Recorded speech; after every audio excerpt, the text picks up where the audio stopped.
I am honored and pleased to be part of a diverse group of dynamic people and organizations that share the common goal of doing all within their power to eliminate systemic oppression, celebrate culture, and embrace diversity. First and foremost, I personally, and on behalf of the Black Artists Collective and the Syracuse Police Abolition and Radical Revisionist Coalition, also known as SPARC, recognize and respect Indigenous peoples as traditional stewards of this land and the enduring relationships that exist between Indigenous peoples and their traditional territories. In this case, we acknowledge with respect the Onondaga Nation, firekeepers of the Haudenosaunee, the Indigenous peoples on whose ancestral land Syracuse now stands.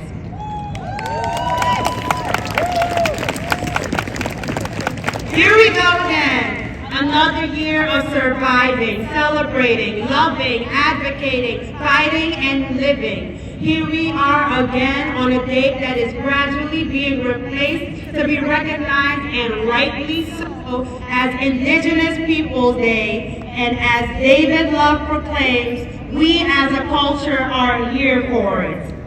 The Black Artists Collective is honored to celebrate and refocus with you.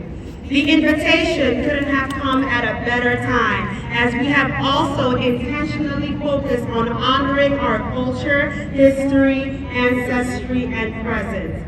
And while we can take this time to still talk about the disgusting display of oppression, colonialism, theft, and bigotry that is the Christopher Columbus statue that still stands in the middle of Columbus Circle, I'm glad that today's focus is on celebrating the culture and history of Indigenous peoples, especially the Onondaga Nation.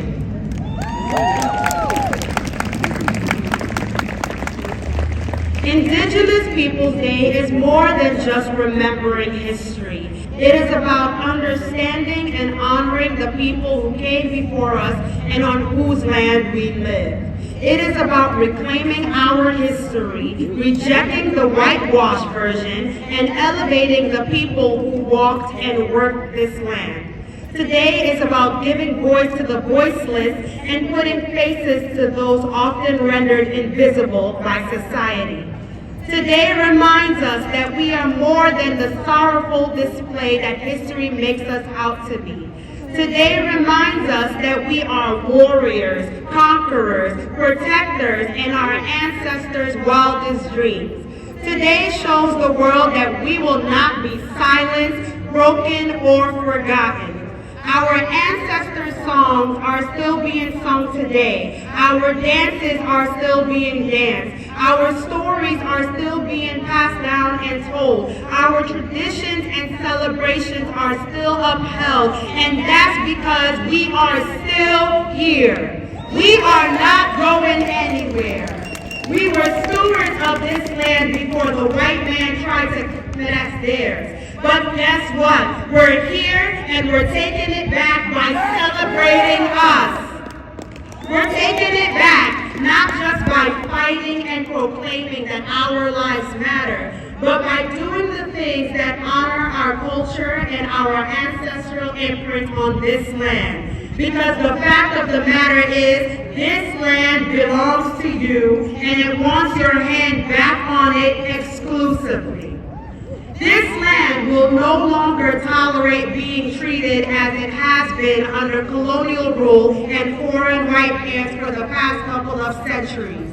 This land belongs to indigenous people who were stewards protecting it for thousands of years. The earth is calling for that kind of love and care back.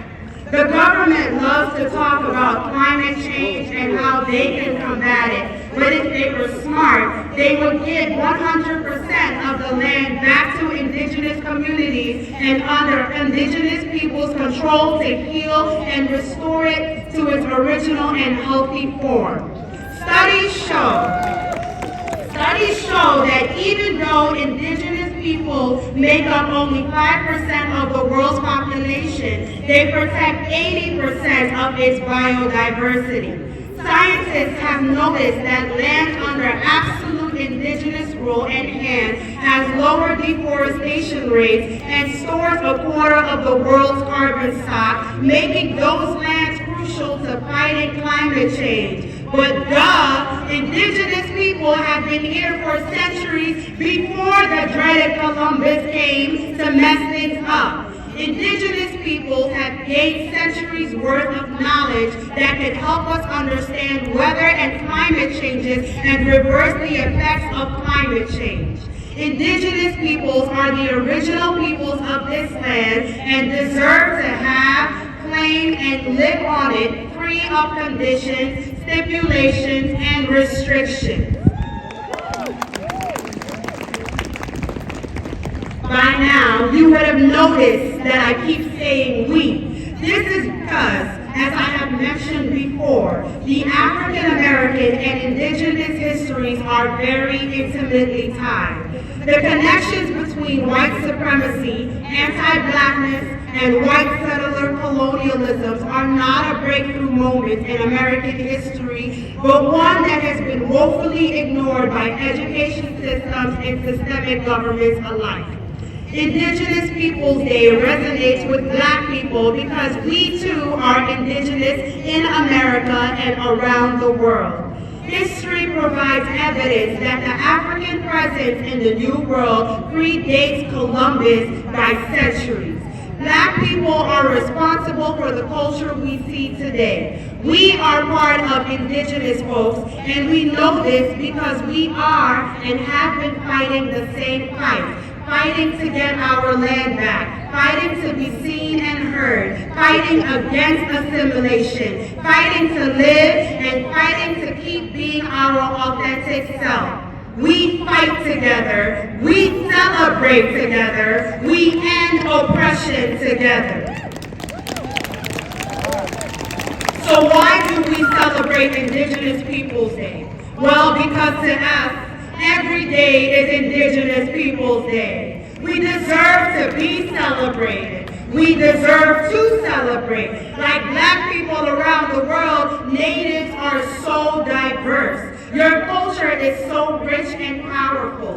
This land is your land, and you don't need a reason to celebrate Indigenous Peoples Day. When Black History Month comes around, Black people make it a point to remind everyone around us that every day is a celebration of our Blackness, and we spend 365 days, 24/7 celebrating us.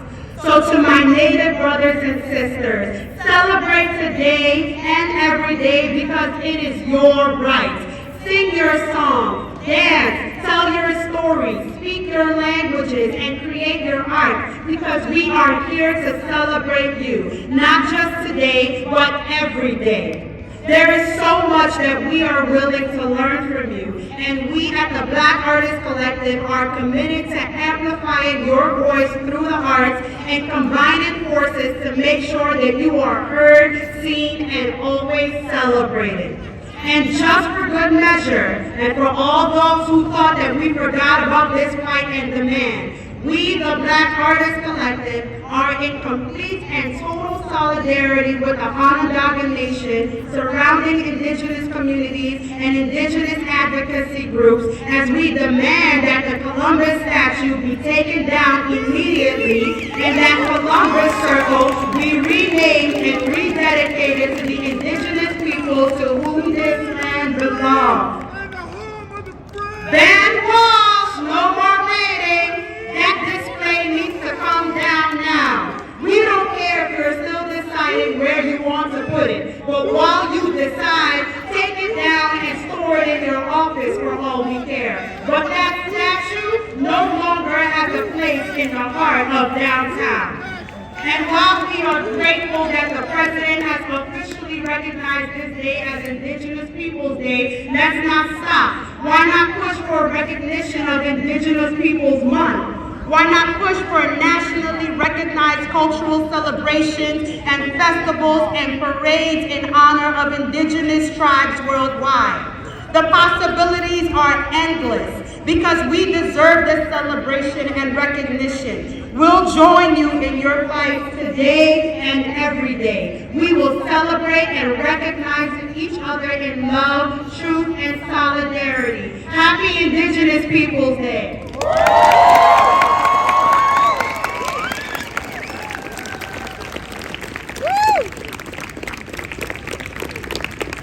Yoaha, Alice, thank you so much. Okay, so next, I'm gonna ask Olivia Bigtree. She's Oneida Turtle Clan, and she's an artist.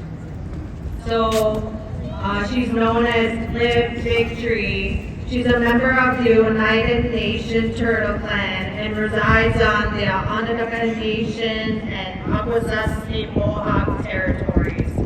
Her Ungwe name is,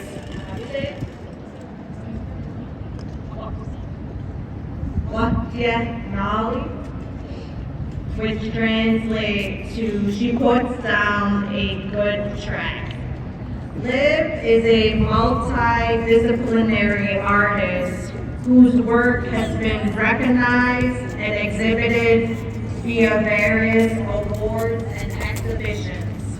In 2019, she created a piece based on statistics about missing and murdered Indigenous women and girls. She marked 12 out of 15 white dresses with red to signify the number of women who will be impacted by sexual violence within their lifetime. On her matriarchal mother's side of the family. Sorry, I said that wrong. Liv has co-created a project alongside Janelle Bovis, working with Indigenous youth in Akwesasne. Liv spent this past summer as a community engagement intern for Rematriation magazine. So here is Liv.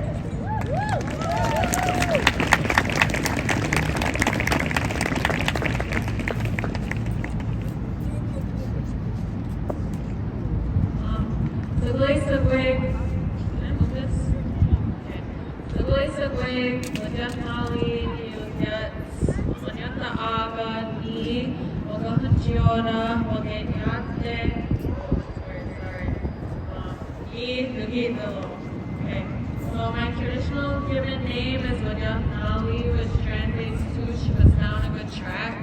My colonized name is Liv Bigtree. I'm Turtle Clan of the Oneida Nation. I just first would like to acknowledge you all and just give gratitude for you choosing to spend this day here to support and empower and uplift Indigenous peoples and voices, and to show up for us, especially you as allies. Thank you so much. But it wouldn't feel right to stand here and speak if I didn't acknowledge and burst an illusion that a lot of us carry, that colonization is a past event and now we just have to deal with racism here and there. That's not the truth. Colonization is a current project. Genocide has continued and it didn't end. And so I've got these beautiful ladies behind here with me, the Gayakono women, the Yuga Nation women, and they're going to speak a little bit about a current genocide that is happening to the Haudenosaunee Confederacy, to our people in New York, right in our backyard. It's happening right now. They're going to speak of a colonizer named Clint Halftown. They're just going to speak a little bit about what's going on in their homelands. So,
this is Macy,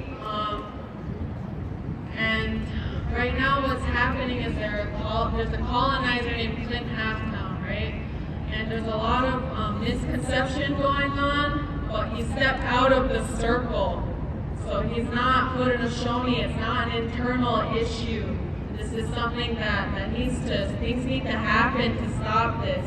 And so at Macy's school, there's this cop, right? And he was there the night when one of their houses was demolished, right? And so she's got to go to school with this cop who participated in the active genocide of her people. This is just one story of what's going on. And so it's no longer, there needs to be action, right? And I'm just here to shed light on just one of the many active genocides that are going on right now. And I'm sure you are aware of pipelines and the fight and effort that goes into that. And I just want to let you know that it's not just an indigenous issue. Our planet is dying. She is dying and she's longing for us to reconnect to her. And that's not just an indigenous people's problem, it's all of us. All of you, no matter where you come from or who your people are, you have a birthright to unconditional love, and you have a birthright to connect to our planet, to reconnect yourself, and to activate your DNA, and to reconnect with the land. I mean, this is ridiculous. Look at all this. We're not even on grass right now. It's awful. It's awful. Reconnect yourself. So if you're going to get anything out of this, I hope that it's that you come back to love, that you come out of this and you feel inspired to come back to love and quit giving your power to these fear-based structures and societies that just constantly pouring that fear on us. Come back to love. Come back to your heart. Reconnect to those trees. Look around. Look at the sky. Just don't give your power away to these beings like Clint Halftown, like Christopher Columbus, like Ray Halberter, who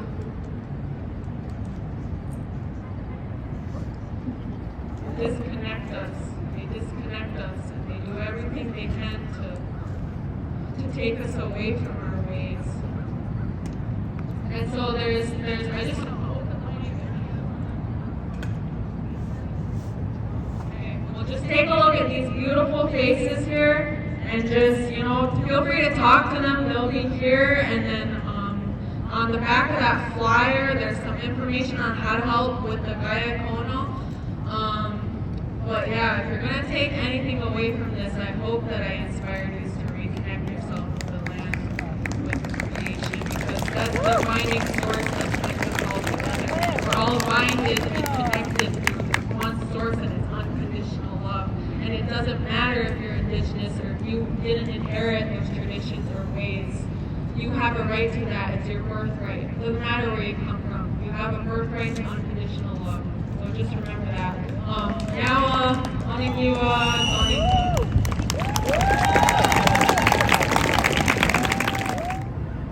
and that act started 400 years of colonial domination by the Spaniards.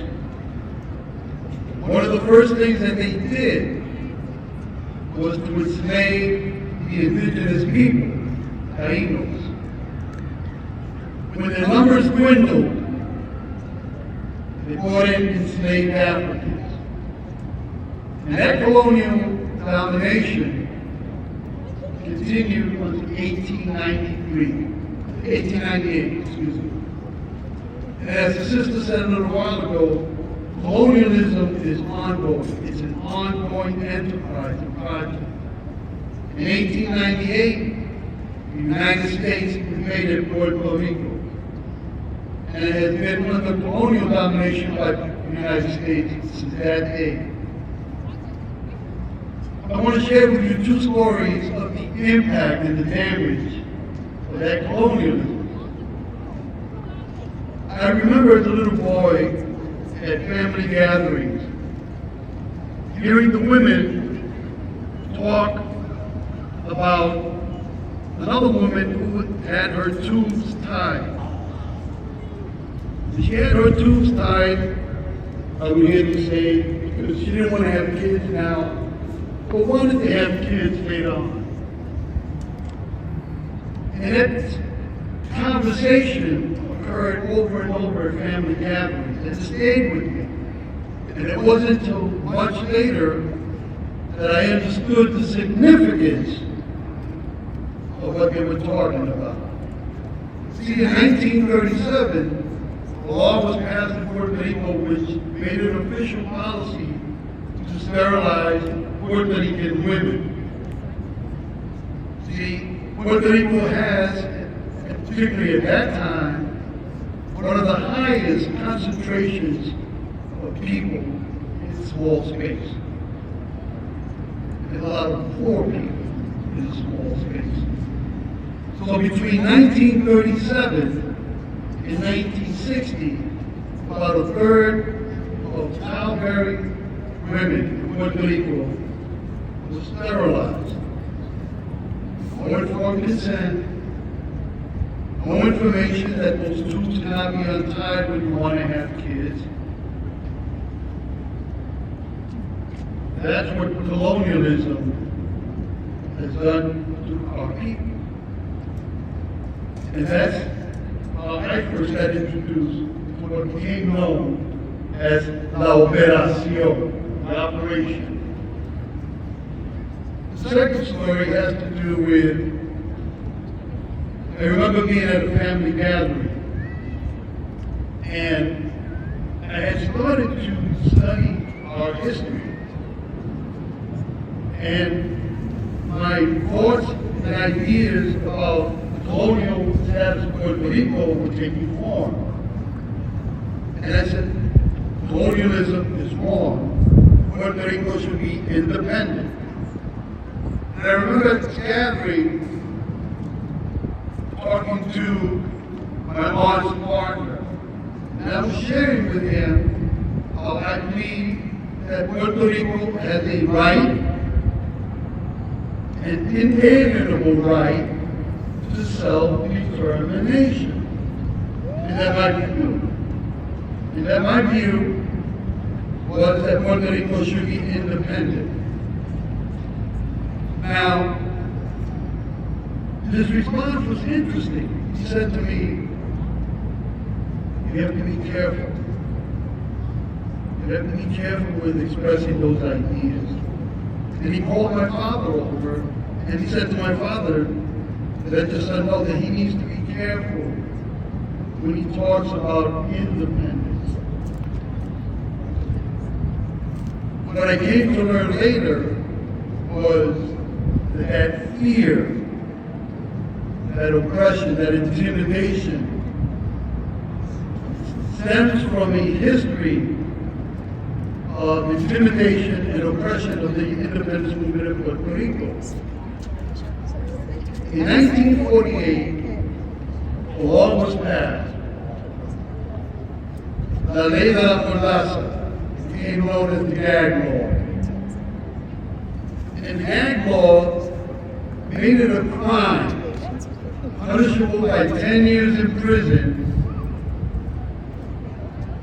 to display the Puerto Rican flag, to sing the Puerto Rican anthem, and to criticize the government of the United States. That fear was so embedded that my aunt's partner didn't say to me, "You were wrong, I disagree with you." Be careful. Be careful. And the effects of colonialism continue.